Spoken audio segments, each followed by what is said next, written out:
오늘 우리 함께 나눌 말씀은 신약성경 히브리서 11장 30절부터 31절까지의 말씀입니다. 신약성경 366면쯤에 있는 히브리서 11장 30절, 31절 두 구절의 말씀입니다. 다 찾으셨으면 우리 한 목소리로 읽도록 하겠습니다. 믿음으로 7일 동안 여리고를 도니 성이 무너졌으며 믿음으로 기생 라합은 정탐꾼을 평안히 영접하였으므로 순종하지 아니한 자와 함께 멸망하지 아니하였도다. 아멘. 우리 이 시간 믿음으로 승리하는 삶이라는 제목으로 함께 말씀을 나누기를 원합니다. 우리는 우리의 신앙의 여정길 가운데 참 크고 작은 일들을 경험하게 됩니다. 그리고 그 일들 가운데에서는 때로는 거대한 시험과 어려움 앞에 서게 되는 일들이 있습니다. 그래서 그 어려움과 시련을 헤쳐나가야 하고 그 상황과 싸워 나가야 하는 경우들이 있습니다. 그러나 우리가 붙잡아야 할 말씀은 이기는 승리는 이것이니 우리의 믿음이니라. 요한일서 5장 4절 말씀입니다. 우리가 믿음을 붙잡으면서 계속해서 싸워나가고 또 헤쳐나갈 수 있어야 한다라는 것입니다. 여러분, 믿음은 단순한 감정이 아닙니다. 그리고 믿음은 단순한 지식적인 동의의 이상의 것입니다. 믿음은 나를 향한 하나님의 말씀에 대한 확신이며, 또 믿음은 하나님에 대한 신뢰이며, 또 믿음은 하나님에 대한 나의 반응입니다. 그리고 이 믿음이 우리의 삶 가운데 우리에게 승리를 허락해 주실 줄 믿습니다. 오늘 읽은 말씀은 위대한 승리에 대한 말씀입니다. 여호수아 6장이 배경이 되는 말씀입니다. 우리가 잘 알고 있는 이 여리고성은 이스라엘 백성들이 객관적으로는 전혀 승리할 가능성이 없는 목표였습니다. 그러나 이스라엘 백성들은 승리했고, 그들이 승리할 수 있었던 이유는 그들의 어떠한 용맹함과 전투력 때문이 아니라 하나님께서 그들에게 승리를 주셨기 때문입니다. 그들에게 승리를 넘겨주셨기 때문입니다. 여호수아 6장 2절 말씀을 함께 읽도록 하겠습니다. 함께 읽겠습니다. 여호와께서 여호수아에게 이르시되 보라, 내가 여리고와 그 왕과 용사들을 내 손에 넘겨주었으니, 이 말씀에 보면 넘겨주었으니 라고 과거형으로 표현하고 있습니다. 아직 그들 가운데 일어난 일이 아님에도 불구하고 마치 과거에 일어났던 일처럼 말씀하고 계신 것입니다.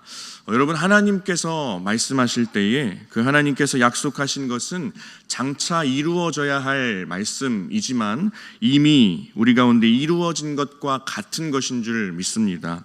이제 그 말씀을 들은 이스라엘 백성들이 매일 그 여리고성 주위를 한 바퀴씩 돌기 시작합니다. 그 성 주위를 돌면서 그들의 행렬의 순서는 이러합니다. 무장한 사람들이 맨 앞을 이어가고, 그 뒤를 이어서 제사장 7이 양각 나팔을 붙잡고 나아갑니다. 그리고 그 뒤에는 그 여호와의 언약궤, 하나님의 궤가 나아갔고, 그 뒤에 마지막으로 다시 한번 무장한 자들이 뒤를 따르게 되었습니다. 여러분, 그 행렬 가운데에 그 누구도 자율적으로 행동한 사람들이 없었습니다. 철저하게 하나님의 말씀에 따라서 움직였던 행렬이었습니다. 그런데 이 여리고성을 함락시키는 가운데에 가장 강조되는 것이 있습니다. 바로 그 행렬 가운데 있었던 언약궤입니다. 여호수아 6장 말씀에 보면 언약궤, 여호와의 궤, 여호와의 언약궤라는 이런 표현들로 언약궤가 10번이나 언급되고 있으며, 이 언약궤가 이스라엘이 나아가는 가운데의 중심이 되고 있습니다.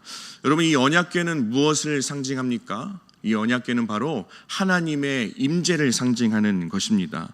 여러분, 하나님의 임재가 승리의 원동력이며, 하나님의 임재가 최고의 축복이며, 하나님의 임재가 기도의 응답입니다. 하나님의 임재가 승리의 근원입니다. 반대로 하나님의 부재는 무엇입니까? 하나님의 부재는 우리의 삶의 실패의 원인이 되며, 하나님의 부재는 축복이 아닌 불행입니다. 우리 사랑하는 성도 여러분, 하나님의 임재를 붙잡으면서 살아갈 수 있기를 간절히 소망합니다. 여리고성 주위를 돌 때에 또 우리가 그들 가운데 발견할 수 있는 특징 중에 하나는 바로 침묵하면서 걸었던 이스라엘 백성들의 모습이었습니다. 하나님께서 너희들은 외치지 말며 너희 음성을 들리게 하지 말며 너희들의 입에서 아무 말도 하지 말라, 아무 말도 내지 말라라고 명령하신 그 하나님의 말씀에 철저하게 순종했던 것입니다. 수십만의, 여러분 한번 상상해 보시겠습니까? 수십만의 사람들이 7일 동안 행진하는데 침묵하면서 아무 소리도 내지 않았던 것, 굉장히 사실 어려운 일이고 침묵하면서 그렇게 걸어 나갔던 것 자체가 기적과도 같은 일이라 말할 수 있습니다. 다른 어떠한 명령보다도 사실 침묵하면서 걸어 나아가야 한다라는 그 명령이 어찌 보면 참 가장 어려운 하나님의 명령이지 않았을까 생각해 보게 되었습니다. 여러분, 그러나 그들에게는 믿음이 있었기 때문에 침묵할 수 있었습니다. 그런데 이렇게 계속해서 이스라엘 백성들이 여리고성을 매일같이 도는데 성은 무너질 기미가 보이지 않습니다. 어떠한 균열도 가지 않고 그 성에 어떠한 변화도 나타나지 않았습니다. 한 바퀴를 돌고 그 다음날 또 동일하게 돌고 이제 6째 날까지 돌 때에 그 성에는 아무런 일도 일어나지 않았습니다. 여러분, 우리의 삶 가운데도 이렇게 침묵하면서 걸을 때가 있습니다. 침묵 속에서 걸어 나갈 때가 분명히 있습니다. 우리의 삶에서도 이렇게 믿음으로 여리고성과 같은 것들을 무너뜨려야 하는 일들이 분명히 있을 것입니다. 그리고 그 과정에서 아무리 우리의 삶에 무너뜨려야 할 여리고성과 같은 것들을 믿음으로 공략할 때에 아무런 변화가 일어나지 않을 때도 분명히 있는 것 같습니다. 그런 시간들을 통과하게 되는 일들이 분명히 있으며 어찌 보면 그런 침묵과 변화 없는 상황 가운데 그 시간들을 통과해야만 하는 시간들이 우리 가운데 분명히 있습니다. 그리고 오늘 말씀을 통해서도 우리가 깊이 생각해 볼 수 있는 것은 이런 시간들을 통과하지 않고는 승리할 수 없다라는 것입니다. 믿음으로 침묵하면서 계속해서 성 주위를 돌고 있었지만, 그 당시 이스라엘 백성들이 그렇게 하나님의 말씀대로 성 주위를 돌고 있었지만 언제쯤 이 성이 무너질까 하는 답답함이 있을 만한 충분한 상황이었습니다. 그러나 이스라엘 백성들은 믿음이 흔들리지 않았습니다. 우리도 이런 믿음이 흔들리지 않는 사람들 될 수 있기를 간절히 소망합니다. 그렇게 살아갈 때 우리의 삶 가운데 하나님께서 반드시 응답해 주실 것입니다. 하나님의 약속은, 우리를 향한 하나님의 말씀은 이미 이루어진 것과 같습니다. 이것을 믿으며 때로는 아무런 변화가 나타나지 않는 것 같은 우리의 삶 가운데서도 그 시간들을 믿음으로 견디며 살아갈 수 있는 저와 여러분 될 수 있기를 간절히 소망합니다. 하나님의 말씀을 끝까지 붙잡고 그 말씀대로 순종하면서 살아갈 때에 반드시 하나님께서 우리 가운데 승리를 허락하실 줄 믿습니다. 이스라엘 백성들도 하나님의 말씀을 끝까지 붙잡았습니다. 이제 7째 날이 되었을 때에 여호수아 6장 15절 말씀에 보면 전과 같은 방식으로 성을 돌았다라고 말하고 있습니다. 한결같은 방식으로 흔들리지 않고 계속해서 믿음으로 일관되게 성 주위를 돌았던 것입니다. 여러분, 우리는 신실하신 하나님을 믿는 사람들이지 않습니까? 우리 하나님은 신실하신 분이고 우리는 신실하신 하나님을 믿는 사람들이기 때문에 우리 또한 신실함을 가지고 끝까지 나아갈 수 있어야 합니다. 그렇게 할 때 여호수아 6장 20절 말씀, 드디어 성벽이 무너져 내린지라 라고 말씀하고 있습니다. 성벽이 무너져 내리게 됩니다.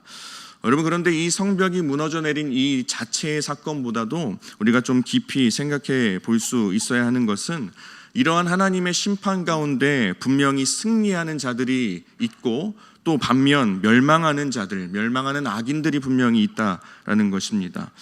이스라엘 백성들은 그 하나님의 약속의 말씀에 믿음으로 순종했기 때문에 승리를 경험했습니다. 그리고 오늘 읽은 말씀에 또 한 사람이 소개가 됩니다. 히브리서 오늘 읽었던 31절의 말씀을 우리 다시 한번 읽기를 원합니다. 히브리서 11장 31절의 말씀을 다시 한번 읽으면 좋겠습니다. 우리 함께 성경 말씀을 보면서 함께 읽겠습니다. 믿음으로 기생 라합은 정탐꾼을 평안히 영접하였으므로 순종하지 아니한 자와 함께 멸망하지 아니하였도다. 아멘. 결국 믿음으로 순종하지 아니한 자들은 멸망했다라는 말씀입니다. 여러분, 우리는 삶에서 어찌 보면 날마다 매 순간순간마다 선택의 기로 가운데 놓이게 됩니다. 믿음으로 살아갈 것인가? 아니면 믿음으로 살지 않을 것인가? 다시 말해서 믿음으로 순종하며 살아갈 것인가? 아니면 불순종으로 살아갈 것인가?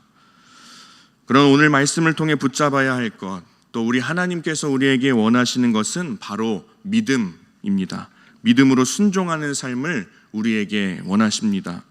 결국 순종하지 아니하는 자들, 순종하지 아니하는 이 악인들은 하나님의 심판 가운데 처벌될 것이며 악한 권세는 멸망하게 됩니다.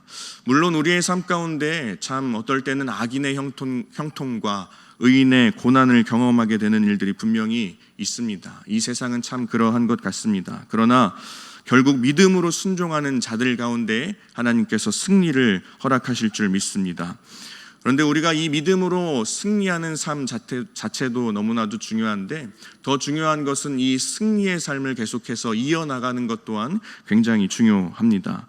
여리고성에서 하나님이 주신 승리를 경험한 이스라엘 백성들이 이 여호수아 6장에서 7장으로 넘어갈 때에 보면 아이성에서는 패배하게 되는 모습을 우리는 볼 수 있습니다. 물론 결과적으로 다시 그들 가운데 하나님께서 승리를 허락하시지만 이스라엘은 승리를 계속해서 이어나가지 못하고 패배를 경험하게 됩니다. 왜 패배했습니까? 죄 때문이었습니다. 아간의 범죄로 인해 하나님께서 진노하셨고 결국에는 아이성 가운데 이스라엘이 패배하게 됩니다. 여러분, 승리하는 삶에 있어서 우리의 죄의 문제를 해결하는 것이 얼마나 중요한가를 보여주는 말씀입니다. 죄를 해결하지 못하면 우리는 승리할 수 없습니다. 여러분, 그런데 이 아간의 범죄가, 당시 이스라엘 백성들이 패배했던 그 배경이 되는 아간의 범죄가 참 우리 현재 우리의 삶에서도 충분히 일어날 법한 일인 것을 느끼게 됩니다. 아간의 범죄는 보는 것으로부터 시작이 되었기 때문입니다. 눈에 보이는 것 때문에 하나님께 결국에는 불순종하게 되었습니다. 여러분, 우리의 감각 기관 중에 참 수많은 것들이 있지만 이 눈이라는 것이 참 중요합니다. 참 중요하기도 하지만 참 위험하기도 한 것 같습니다. 우리의 눈으로 본다는 것이 얼마나 많은 착각을 일으키며 얼마나 많은 착시를 일으키게 되는지 모릅니다. 여호수아 7장 21절 말씀에 보면 아간이 탐심을 품게 되어서 결국에는 죄를 짓게 되었습니다. 그런데 그 탐심은 아간이 보는 것으로부터 시작이 되었습니다. 아간의 눈이 어지러워지기 시작한 것은 그 아간이 시날산의 외투를 보기 시작했을 때부터 그의 눈이 어지러워지기 시작했습니다. 여호수아 7장 21절 말씀을 NIV 영어 성경으로 보니 시날산에 대해서 바빌로니안이라고 말하고 있습니다. 여러분, 당시 세계 최고의 문명이 집약된 곳이 바로 바벨론이었습니다. 그래서 우리가 미루어 짐작해 볼 수 있는 것은 이 바벨론의 외투가 참 굉장히 정교하게 짜여져 있고 아름답게 채색되어 있었던 옷이지 않았을까 생각해 볼 수 있습니다. 이 시나이산의 외투를 보자 아간의 눈이 뒤집히기 시작했던 것입니다. 광야 생활을 하면서 그 광야 생활 가운데에 형편없고 남루하고 또 날마다 낡은 그 옷을 입고 다녔던 이스라엘 백성들이었지 않습니까? 그래서 이 시나이산의 외투를 보자 유혹을 이겨내지 못하게 된 것입니다. 이 외투 한 벌에 유혹을 당하는데 그 뒤에 은과 금을 봤을 때는 어떻게 유혹을 버틸 수 있었겠습니까? 결국 아간은 외투 한 벌과 은과 금을 숨겨놓게 되는 죄를 저지르게 됩니다. 여러분, 이렇게 항상 심각한 문제는 작은 균열로부터 시작되게 되는 것 같습니다. 작은 균열이 생겨 뚝이 무너지게 되는 것입니다. 외투 한 벌로 말미암아 아간은 욕망의 노예가 된 것입니다. 그리고 아간이 이 시날의 외투 한 벌에 눈이 멀게 된 이유 중에 한 가지는 바로 이 40년 동안의 광야 생활에 대해서 아간이 감사하지 못했기 때문입니다. 감사하지 못하고 불만족하게 되면 이 불만족으로 인하여서 생긴 틈으로 불순종이 들어오게 됩니다. 그래서 불만족하게 되면 결국에는 불순종하게 되는 것입니다. 사랑하는 우리 성도 여러분, 감사할 때에 우리가 감사의 삶을 살아갈 때 죄를 이겨낼 수 있게 될 줄 믿습니다. 40년 동안의 광야의 생활을 우리가 불만족으로 일관할 것인가, 아니면 40년 동안의 광야 생활 가운데에 하나님의 은혜가 있음을 인정하고 감사할 것인가. 여러분, 우리의 삶도 마찬가지 아니겠습니까? 불만족과 감사 사이에서 우리는 선택을 해야 합니다. 불만족하게 되면 결국에는 불순종하게 되고, 불순종하게 되면 우리의 삶 가운데 결국 패배할 수밖에 없게 되는 것입니다. 야고보서 1장 15절 말씀에도 욕심이 잉태한즉 죄를 낳고 죄가 장성한즉 사망을 낳느니라 라고 말씀하지 않습니까? 여러분, 사람은 욕심을 채워서 행복해질 수 있는 존재가 아닙니다. 하나님은 우리가 욕심을 채우면서 살아가도록 만드시지 않았습니다. 오히려 하나님께서는 욕심을 다스릴 수 있는 존재로 우리를 만드셨습니다. 욕심에 넘어져 죄를 짓고 패배하는 것이 아니라 늘 성령을 쫓아 행하며 육체의 소욕을 십자가에 못 박고 범사에 항상 감사하며 승리로 나아갈 수 있는 저와 여러분의 삶이 될 수 있기를 간절히 소망합니다. 또 이스라엘이 아이성에서 패배한 이유 중 하나는 여호수아의 교만에 있었습니다. 여호수아가 이제 아이로 정탐꾼을 보냈습니다. 그런데 그 정탐꾼이 다녀와서 보고하기를 백성들이 다 올라갈 필요가 없고 한 2-3천 명만 올라가면 된다라고 여호수아에게 보고를 합니다. 이 보고를 하는 정탐꾼의 4명 가운데는 이런 생각이 있었던 것입니다. 아이성 정도는 별로 우리에게 어렵지 않다. 어려운 존재들이 아니고 참 쉽다라는 생각이 있었던 것입니다. 바로 이전에 여리고성을 무너뜨렸던 것이 이스라엘 자신들의 능력이 아니라 하나님의 선물이고 하나님의 은혜였던 것을 망각했던 것입니다. 그리고 이 정탐꾼의 보고를 받은 여호수아가 하나님께 기도하지 않았습니다. 하나님께 기도했다는 내용이 없습니다. 그저 정탐꾼의 보고대로 움직였던 것이었습니다. 여기에도 분명 실패의 원인이 있습니다. 여호수아는 항상 하나님의 말씀대로만 움직였던 사람이었습니다. 그런데 이때에는 정탐꾼의 보고대로 여호수아가 움직였습니다. 성경에 보면 여리고성을 공격할 당시에는 이스라엘 백성들이 아침에 일찍 일어났고 또 언약궤를 중심으로 전진했다라고 말씀하고 있습니다. 그런데 아이성 가운데 공격할 때에는 아침에 일찍 일어났다라는 성경의 말씀도 없고 또 언약궤를 중심으로 나아갔다라는 말씀도 발견할 수 없습니다. 이들은 교만의 죄를 지었던 것입니다. 하나님을 믿은 것이 아니라 자기 과신에 빠졌던 것입니다. 그래서 결국에는 패배할 수밖에 없었습니다. 여러분, 우리도 이렇게 내 힘으로 충분히 할 수 있을 것 같은 것들, 그리고 쉬워 보이는 일에 대해서는 하나님께 묻지 않는 습성들이 우리 가운데 있습니다. 그러나 성경에서 이야기합니다. 잠언 16장 19절 말씀, 교만은 패망의 선봉이요 거만한 마음은 넘어짐의 앞잡이니라. 또 고린도전서 10장 12절에서 말씀합니다. 그런즉 선줄로 생각하는 자는 넘어질까 조심하라. 여러분, 큰 일도 작은 일도 하나님께 전적으로 의지할 수 있기를 간절히 소망합니다. 여러분, 기도하지 않아도 되는 일은 없습니다. 내 힘으로 되는 일일수록 하나님을 더 의지해야 합니다. 이것을 지키는 삶이 얼마나 중요한 일인지 모릅니다. 내 힘으로 안 되는 일을 하나님께 기도하는 사람들은 너무나도 많이 있습니다. 그런데 내 힘으로 되는 일을 하나님께 기도하는 사람은 너무나도 적습니다. 우리 담임 목사님의 주일 설교 말씀과 또 어제 금요 성령 기도의 말씀을 통해서도 듣지 않았습니까?